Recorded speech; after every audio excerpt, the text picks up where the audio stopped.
Hello everyone. Today I'm going to demonstrate how to use the Powerhorse high pressure sandblasting kit. It's actually a little attachment, as you can see here, that goes on to the end of a pressure washer. Basically turning your pressure washer into a sandblaster. That way you don't have to invest in giant air tanks and a sandblasting kit. This costs, if I recall, somewhere around $90. It accomplishes much the same thing. Today we're going to blast this rusty old pump. And the way that it works is it siphon feeds media through this hose into the water line, and you can blast whatever you need to blast. Great way of removing rust. The downside to wet blasting versus sandblasting and using water rather than air is when we finish with this, it's going to be all wet. So we need to make sure it dries quickly and doesn't start to rust again.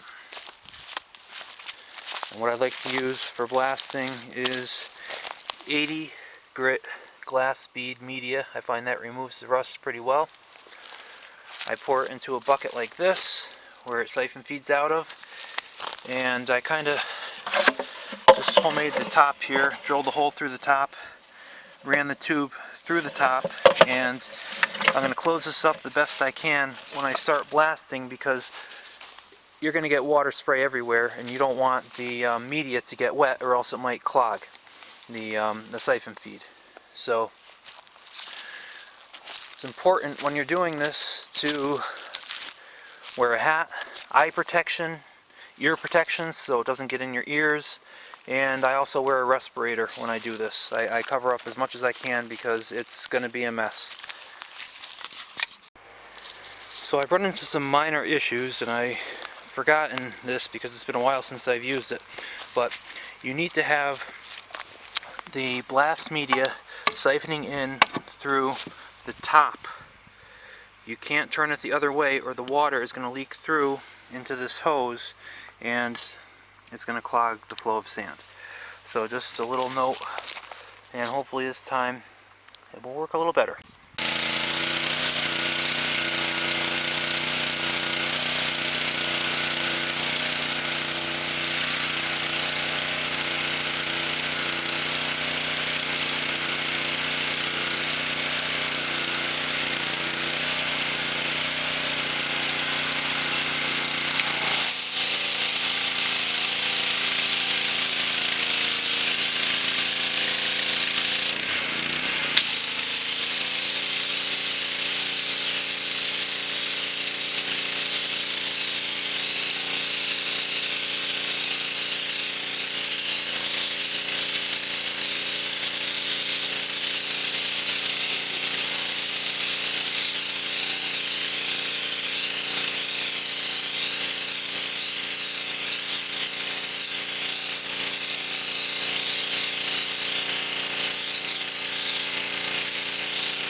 So here's the finished product.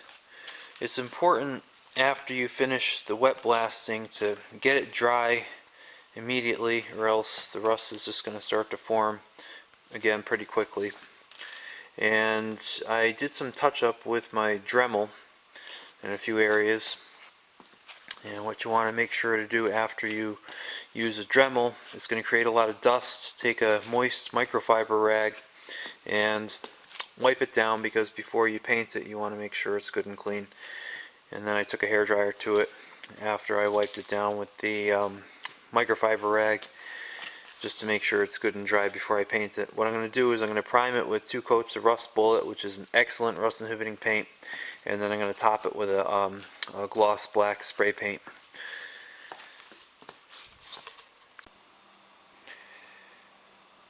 So here's the final product.